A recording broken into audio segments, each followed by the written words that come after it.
Alonso's 0 for 3 tonight. First pitch curveball driven out to right, back to the wall. That ball is out of here, and the game is tied. Pete Alonso goes deep, his 10th home run of the year, and the Mets get even in the 9th inning. What's up, beautiful people? I'm Chris Williamson. Coming up on the show, thanks to Alonso's heroics, could the Mets outlast the Brewers in a game that seemed like it would never end? Highlights up next. Plus, the Yankees got back third baseman Miguel Andujar against the Twins Saturday, but it might not have been nearly enough, Maria. Yes, and I am Maria Marino. It was the ultimate fake-out as well at the Kentucky Derby. We'll have all the details on the stunning turn of events, along with a football update direct from Giants mini camp. But we start with the Mets game, or should I say marathon. Mets taking on the Brewers in the second game of a 3-game set. Top of the 9th, Mets trailing 2-1. Pete Alonso hits one out to deep right center for a game-tying home run. Alonso's 10th of the year, and the Mets tie the game at 2. Game goes to extras. Edwin Diaz pitching the 12th. Ryan Braun hits one into the gap in left center. Jeff McNeil makes a great diving catch. Take another look. McNeil robbing Braun of extra bases, and Diaz loves it. Mets threatening in the 13th. Alonso up with 2 on, 2 out. Alonso grounds out to second. Mets fail to score. Game moves to the 14th inning. Robert Gesellman now in relief. 2 on, 1 out. Gesellman strikes out Ben Gamel for the second out, and then gets Manny Pena to chase, and Tomas Nido throws to first to complete the out and end the inning. Top of the 16th, still tied at 2 with a runner on. Alonso grounds into a 4-6-3 double play. Alonso unable to beat the throw, sliding in head first. We now go to the top of the 17th. Steven Matz pinch hitting, and he strikes out looking. That is the Mets' 16th strikeout of the game. Top of the 18th, Mets with the rally caps. Runner on second. McNeil singles through the left side. Adeiny Hechavarria trying to score. Throw is cut off, and McNeil is out at second. But the Mets grab a 3-2 lead. Bottom of the 18th, Chris Flexen, the last Met reliever out of the bullpen in his second inning of work, walks Travis Shaw to load the bases. Flexen's third walk of the inning. Next batter, Braun singles to right. Eric Thames scores the tying run, and Yasmani Grandal scores the winning run. The Mets lose a wild game in heartbreaking fashion by a final of 4-3 and fall under 500 for the first time this season. Here's Mickey Callaway. You know, the thing is it's going to be tough. We used all of our bullpen. Anytime you play 18 innings, you know, you win is nice, but you pay the price for playing 18 innings the next few days. So they know that. We'll regroup tomorrow, come back, and play the best we can. A look at the Mets' longest games ever. Compare Saturday's 18 innings to the 25 innings. One game went back in 1974, which is the second longest game in all of Major League Baseball history. Time now for Baseball Night in New York with Anthony McCarron to discuss the Mets. I mean, Anthony, we should be asleep right now, but we're not, because the game went 18 innings. What are your reactions to this marathon that the Mets and Brewers played? Well, look, I mean, I know it stings that they lost the game, Chris, but there were some things to like in it, too. You know, Zach Wheeler's performance, very good. The Mets are never out of a game. They're, you know, gritty and they're gutty and all of that sort of good stuff. But, of course, it would be nice if they would get some hits now and again, too. That's not a Pete Alonso homer that sends us all into the middle of the night, you know, wrapping up this game. But, look, they've got to get it together on offense. Guys, Robinson Cano is 2 for his last 22. Todd Frazier's 1 for his last 19. Brandon Nimmo is 0 for his last 22. Wilson Ramos, 8 for 49. And that's just sort of scratching the surface of the lineup problems the Mets are having so far. They need to get it going again. Remember that streak in April where they scored 6 runs in 7 straight games at one point? They're on fire. Yeah, I mean, that is ancient history now. I mean, the box scores are dusty. That's so old. So, look, there's a lot to improve here. You know, the Ahmed Rosario defensive miscues, you know, that's a bad area right now for them too, Chris. So, you know, Chris Flexen, I don't really blame him that much. He's in a tough situation, but he's got to throw strikes there too. Can't walk all those guys in the 18th inning there like he did. And so, you know, the Mets, they have to worry about this one stinging for a while. Hopefully they won't, take it to heart, though. And I think that wouldn't speak very well of their chances to do anything good this season if they do get sort of crippled by this loss. Now, you mentioned Ahmed Rosario. He leads the NL with 9 errors and just struggled a lot on Saturday and into Sunday. And here's Mickey Callaway on his struggling shortstop after the tough loss. It's just not happening for him. He's a diligent worker. He'll work through it. There's no doubt that he's not going to let it bother him coming to the field. So we'll keep on working the best we can to get him in a better spot than he has been. But knowing that kid, he comes to play every day and he comes to work every day, and he'll get through it. All right, Anthony, so Mickey says he's playing on Sunday. Do you agree with that? Well, Chris, it seems counterintuitive that he would play after this game, especially when they just called up Adeiny Echeverria, who is an accomplished fielding shortstop and would certainly give the Mets a boost defensively. The Mets are not a very good defensive team so far this season. They could really use a nice glove in there. I'm wondering if Mickey is sort of being defiant, with the taste of this bad game, a bad loss, bad game by Rosario in his mouth. Is he sort of erring on the side of not slamming the player immediately after the game and saying, of course, he's going to play tomorrow? And then when all the conversations happen, when Brody Van Wagenen gets involved, the coaching staff, and they maybe take the kid's temperature tomorrow on Sunday before the game and see, well, maybe he should have a day off. I mean, why is Echeverria up there? I know he's going to provide a lot of depth around the infield, but it'd be a nice way to give Rosario some time off. But of course, the Mets also gave Rosario a lot of time off last year when he had his sort of days where he was supposed to work on skills before the game and concentrate on that and then not play at night. And I always thought that the young shortstop who you want to develop ought to play as much as possible. So maybe if he does play on Sunday, it's okay. It just seems like he needs a psychologist, maybe. Because something is going on with his mental psyche. He's just not there. I mean, you saw it, right? Right. I don't buy what Mickey's saying about him not bringing it out with him, not dwelling on it. I mean, the one thing that Mickey said that he at least sort of acknowledged that he was struggling defensively, because the GM, Brody Van Wagenen, did not acknowledge that. He said, I don't even think he's going through a tough stretch. Brody, this is a tough stretch, okay? So defensively, the kid is not playing well right now. He's got to do better than that. He is better than that. He only made 16 errors in 146 games last year, Chris, and he's got 9 already. Yeah, so that's very concerning for this Mets team. But hopefully he can stick it out, push through, and get back to his good ways, because the Mets need a lot of help on defense and as well as offense. Anthony, thanks so much. Well, we're just getting started here on Geico Sports Night. Coming up, would Jay Happ improve his record or get his 3rd loss on the year for the Yankees? Highlights are next. Plus, as one player returns from injury, another goes down for 10 days. We'll fill you in on the latest addition to the Yankees' mile-long injured list. And if you were watching the Kentucky Derby, the horse you saw cross the finish line first wasn't actually the winner. We'll explain what happened after this. Geico Sports Night is brought to you by Geico. 15 minutes could save you 15% or more on car insurance. Visit geico.com for a free rate quote.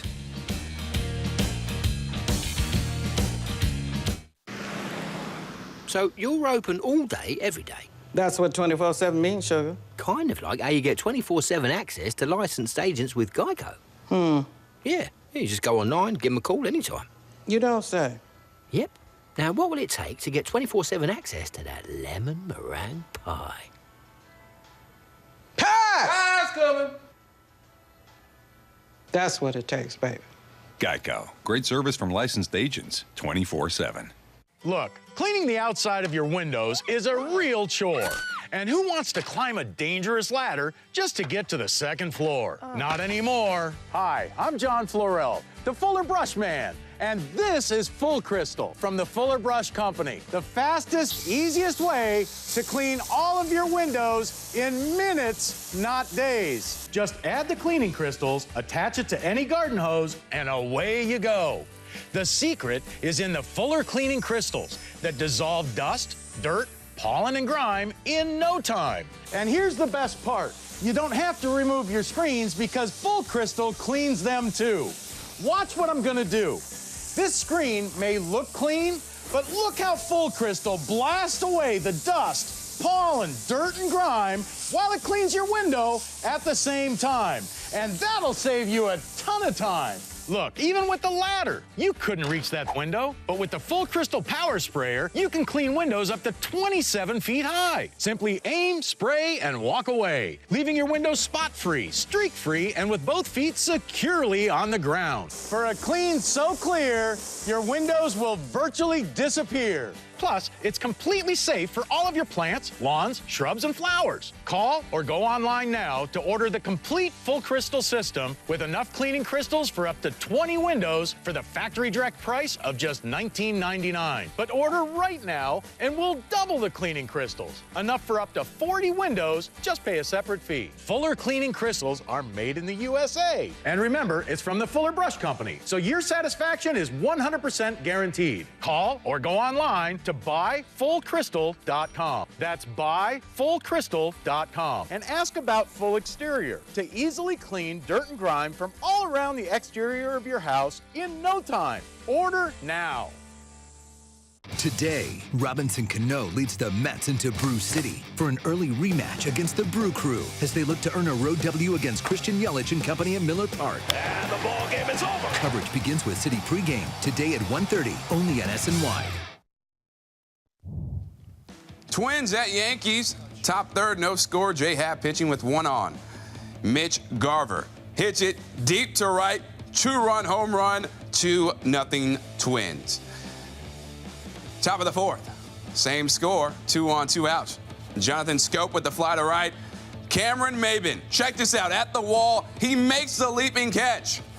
Take another look. Maybin jumps up and saves a 3-run home run. Happ, he appreciates the effort. My man.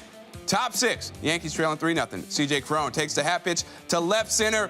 This one cannot be saved at all. It's gone. 4-0 Twins. Happ goes 5 2/3 innings, giving up 7 hits, 4 runs, and 3 Ks. Bottom six. Miguel Andujar singles to center off Jake Odorizzi. Andujar 1 for 3 in his return from the IL. Next batter, Gleyber Torres strikes out swinging. Odorizzi fanned 8 6 scoreless innings. Bottom 8, Yankees down 6-2. Gary Sanchez goes deep to left center off Blake Parker. Solo shot. Sanchez's 3rd homer in the last 2 games. Top 9, 6-3 Minnesota. Nelson Cruz gives the Twins a little more insurance with a solo shot to left off Jake Barrett. Yanks fall to the Twins 7-3. Here's Janae Coakley with more. The Yankees couldn't build on Friday night's momentum and have lost 3 of their last 4 games. J-Happ struggled as he's now allowed 7 homers at Yankee Stadium, including 2 on Saturday. You know, obviously wanted better results. I felt about as good as I felt, I think, so far this year. Started out strong,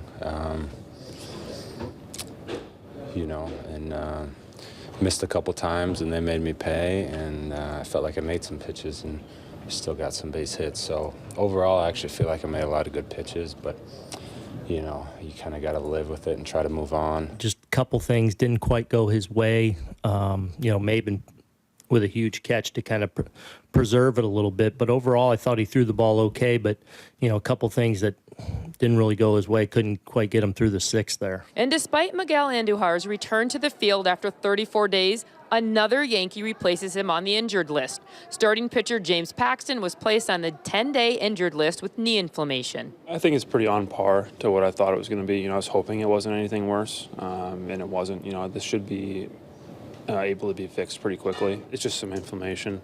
So I got an injection today of some cortisone, and you know, we're thinking that in 5 to 7 days I'll be able to start throwing again, and we'll see how it goes then. The game time for Sunday's series finale with the Twins has been moved to 4:05 because of the impending bad weather. With the Yankees, Janae Coakley, SNY. Not the greatest year by J-Happ as we look at his stats presented by Hospital for Special Surgery. In 38 innings, he's racked up almost a 5 ERA and gone 1-3. Opponents are hitting a relatively good .265 against him. Back here with Anthony to talk Yankees. So the inconsistency for J-Happ continues. What's your take on him? Well, Maria, this guy has got to pitch better at Yankee Stadium. I mean, the numbers are not not great. And, you know, you look at him, in 19 career starts at Yankee Stadium, he's given up home runs in 16 of them, which is, yeah, look, it's part of the park that you have to deal with when you go there. Yes, there's a short right field porch there, and as a lefty, he's going to be asked to get guys out who can try to poke the ball that way or pull the ball that way, but he's still got to deal with it. I know the first home run that he gave up on Saturday wasn't exactly a moonshot, but he was also saved by Cameron Maybin on that great catch that stole a home run later in the game. He's got to limit the gopher ball there, and that, I think, is a huge key to his success at the stadium and pitching better. I mean, he's going to pitch here over and over again, and, you know, possibly home playoff games as well, Maria. So that's a big deal for J-Hap this year. You know, he's done okay, but he's got to do better. Well, on one hand, he is older, but you could say he has the experience. He should be pitching a little better at home. Meanwhile, some position players making progress with their injuries. Now, James Paxton on the IL. Are you more concerned about the pitching or offense getting through this stretch shorthanded? Oh, to me, Maria, the pitching is the main concern because I do think that the Yankees are talented enough offensively as guys trickle back from the IL and get back into the lineup and get going. And we've seen this with Gary Sanchez, who's absolutely mashing the ball right now. I think the Yankees' offense will be okay and good and elite eventually. Now, the pitching is another story. We never hear any injury updates about Luis Severino anymore. And there's the ace who hasn't thrown one pitch for them this season so far. Now, Paxton, who's the guy who has come in to take Severino's place at the top of that rotation, is down, and I'm a little worried about the lefty's push-off knee, you know, how that's going to sort itself out going forward. You know, the Yankees are hopeful it's a 5 to 7 day, miss one turn, 10-day span on the IL, but, you know, we'll see when that sets itself right, and I'm not sure when that's going to be. They don't have Dellin Betances.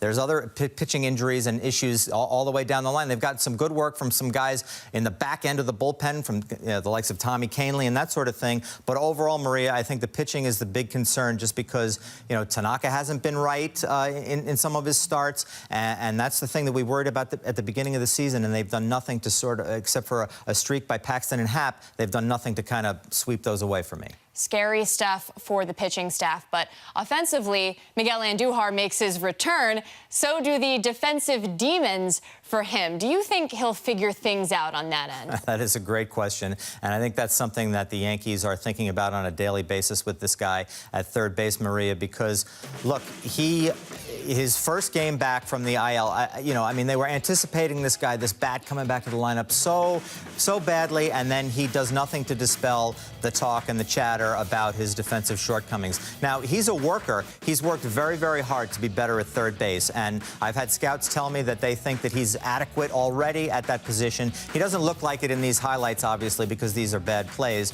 but that he will get better and that he will be able to handle the position long term, which would be a great thing for the Yankees because he's a young slugger at the spot. But, you know, right now it's a conversation because he's throwing the ball all over the place. He's not making the plays there. He hasn't played very much this year. He's already got 3 errors, 2 of them on Saturday. Right now, I want to say first game back jitters. But let me ask you, are you actually concerned still about the shoulder because it was a partially torn labrum? Like, are the Yankees going to have to deal with this further down the road? Yeah, I mean, that's something that's going to have to show itself as he plays more and more third base. And I wonder if the Yankees will look at Saturday's game and sort of say to themselves, like, maybe we should give him a few DH days to kind of get his feet wet and let him chill and get back into the big league frame of mind and the big league play and the speed of the game and all that sort of thing. And then, you know, Gio Urshela has played great at third base and has become sort of a revelation as a spare player with the bat as well. Very improved offensively. So maybe they could put him at third,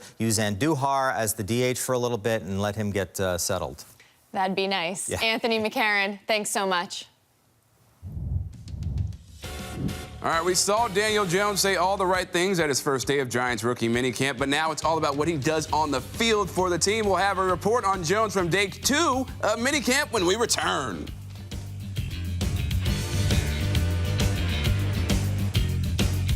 Sent this email out and we got double the calls this week. Double? That's a lot of work. Yeah, the guys are gonna have to work the weekend.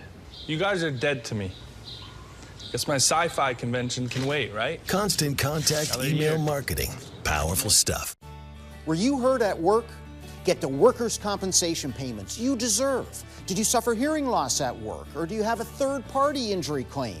And what about Social Security disability? Get the experienced legal representation you deserve. There's so much at stake. Call 1-800-222-WISH today. For over 80 years, Pasternak, Tilker, Ziegler, Walsh, Stanton, and Romano have defended the rights of hardworking New Yorkers. Call 1-800-222-WISH. Dare to shop the Jared semi-annual sale. It's our best sale of the season, featuring 20% off select diamonds. Dare to be devoted, only at Jared. Once upon a time, the earth erupted with agave, and a hero named Jose Cuervo started making history. At the Battle of Puebla, Cuervo was there to load the shots. When Prohibition left us dry, Cuervo crossed the border to quench our thirst. Then Cuervo met the beauty Margarita, and the world's most famous cocktail was born. And it was Cuervo who turned beach volleyball into a party. For over 220 years, Jose Cuervo has made history, and 100% agave Cuervo Tradicional. Last baseball season, big league hitters whiffed on 71,839 pitches. That's a lot of swings for not a lot of action. But this baseball season, there's FanDuel Sportsbook. So now you can bet the big leagues and get more out of every pitch all season long. And with FanDuel's live betting, you can even place bets after first pitch, right through the final out. Download the FanDuel Sportsbook app today and get refunded up to $500 in site credit if you don't win your first bet. FanDuel Sportsbook, more ways to win.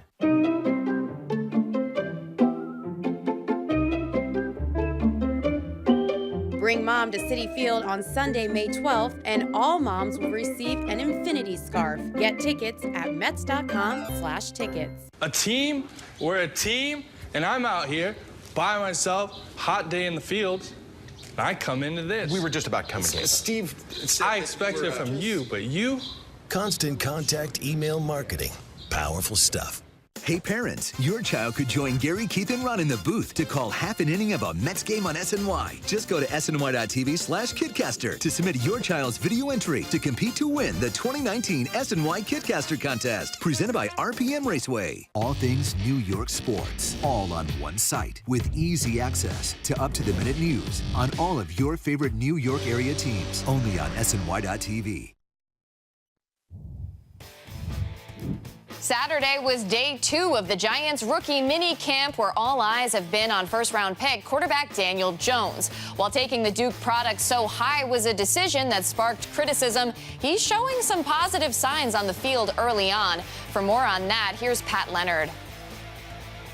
This is what you want to see from your number 6 overall pick. Daniel Jones, the Giants rookie quarterback, staying after practice here on Saturday in East Rutherford to work on more of what he needed help with. Throwing with Darius Slayton, Flynn Nagel, and Alex Ellis, 3 Giants receivers and tight ends who are putting in the extra time with Jones, who knows it's going to take a lot of work to succeed Eli Manning down the road. Now, Jones' second practice had some bumps in the road. He threw his first interception as a Giant, tipped by DeAndre Baker, intercepted by Marcus Whitfield of Tulsa, and then a second pass that was nearly intercepted by Ryan Connolly out of Wisconsin.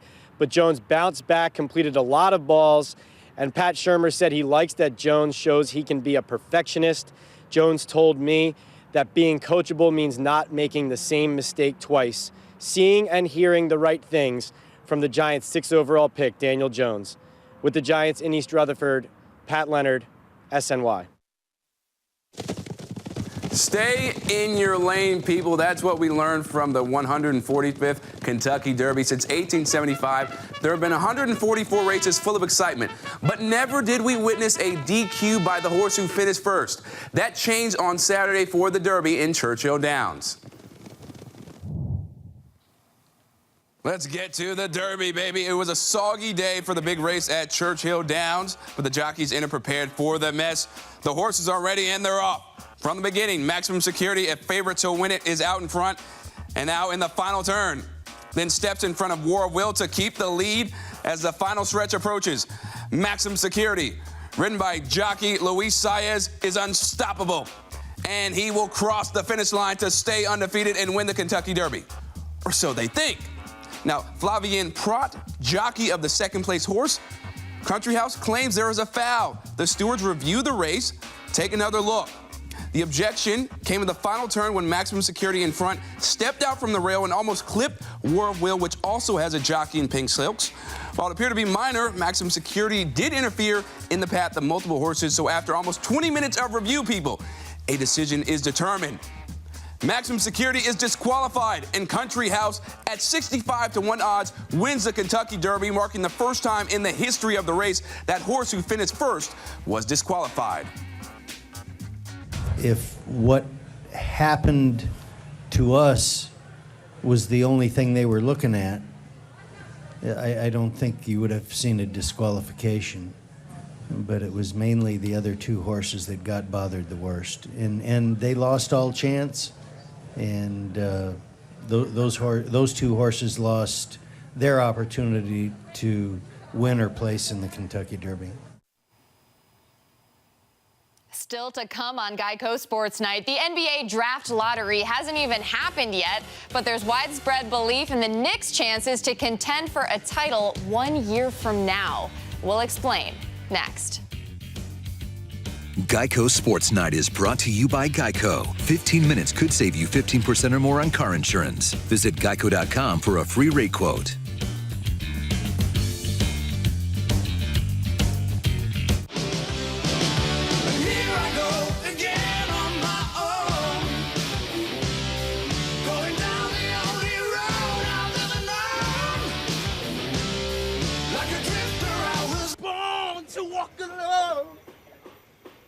Keep going, man.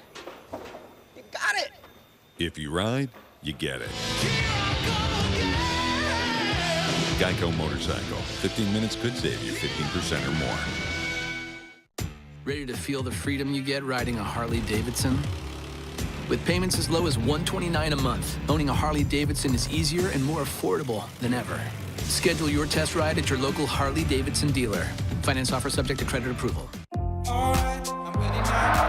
Technology should be simple. Simple to connect with, easy to talk to. Hey, BMW, where can I park?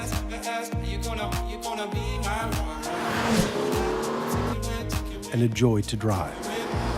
Don't be driven by technology, drive it. The all-new BMW 3 Series. Lease the all-new 2019 BMW 3 Series.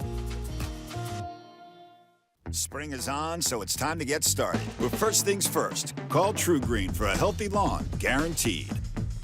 Millions of homeowners like you trust us to give them a lawn they can live on. Start saving today. Get 50% off your first lawn application. Sure, I look cute now, but when my owner lost his job, it was rough.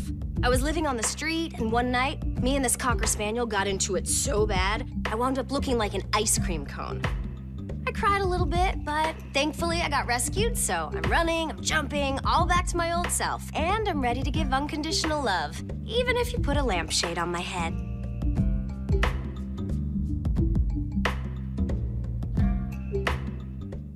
Our son Arjun was born with cystic fibrosis. CF is a genetic disease that shortens lives. When the foundation was founded in 1955, children with CF rarely live long enough to attend kindergarten.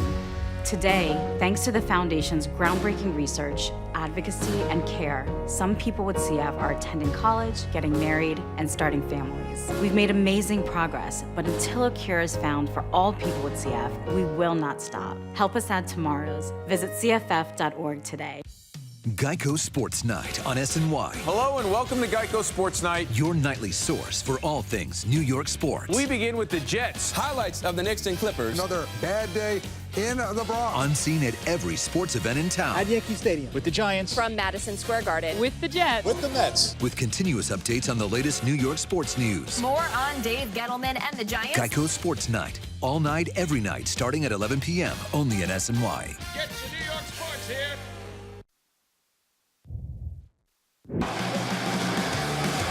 2-1. And he lines it off. Alonso into right field. Fame scores. Here comes Grandal, and the Brewers win the ball game.